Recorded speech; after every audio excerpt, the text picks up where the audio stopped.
Top quality और consistent performance के लिए सिर्फ सिल्वर पंप्स। टॉप क्वालिटी और कंसिस्टेंट परफॉर्मेंस के लिए सिर्फ सिल्वर पंप्स, नाम याद रखना। भारतरत्न डॉक्टर बाबासाहेब आंबेडकर यांची आज 134वी जयंती आहे आणि त्यानिमित्त दादरच्या चैत्यभूमीवर भीम अनुयायीची आता ह्या ठिकाणी गर्दी होण्यास सुरुवात झाली आहे। कारण की भीम अनुयायी हे महाराष्ट्रातून कानाकोपऱ्यातून ह्या ठिकाणी येत असतात चैत्यभूमीवर आणि अभिवादन करण्यासाठी ह्या ठिकाणी येत असतात। आपण जर ह्या ठिकाणी बघितलं अशी जय्यत तयारी आपल्याला ह्या ठिकाणी पाहायला मिळतात।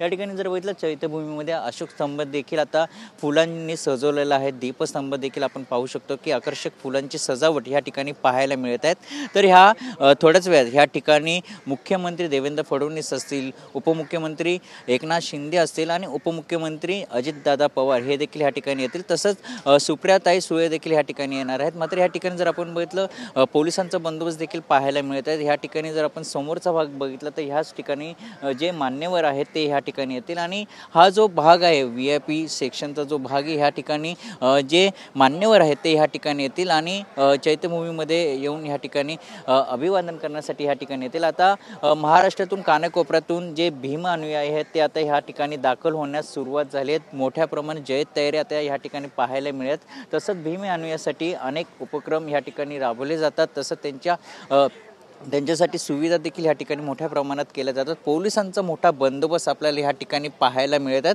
आणि थोड्याच वेळात मुख्यमंत्री आणि दोन्ही उपमुख्यमंत्री ह्या ठिकाणी चैत्यभूमीमध्ये येतील आणि ह्या ठिकाणी अभिवादन करण्यासाठी ते दाखल होतील। मात्र मोठ्या प्रमाणात ह्या ठिकाणी आपल्याला जय्यत तयारी आपल्याला पाहायला मिळतात। आकर्षक लाईटिंगची सजावट देखील ह्या ठिकाणी केली आहेत आणि आता जे भीम अनुयायी आहेत ते आता ह्या ठिकाणी चैत्यभूमीत दाखल होण्यास सुरुवात झाली आहे। कॅमेरामन प्रेमसह मयूर जाधव, TV9 मराठी, दादर चैत्यभूमी।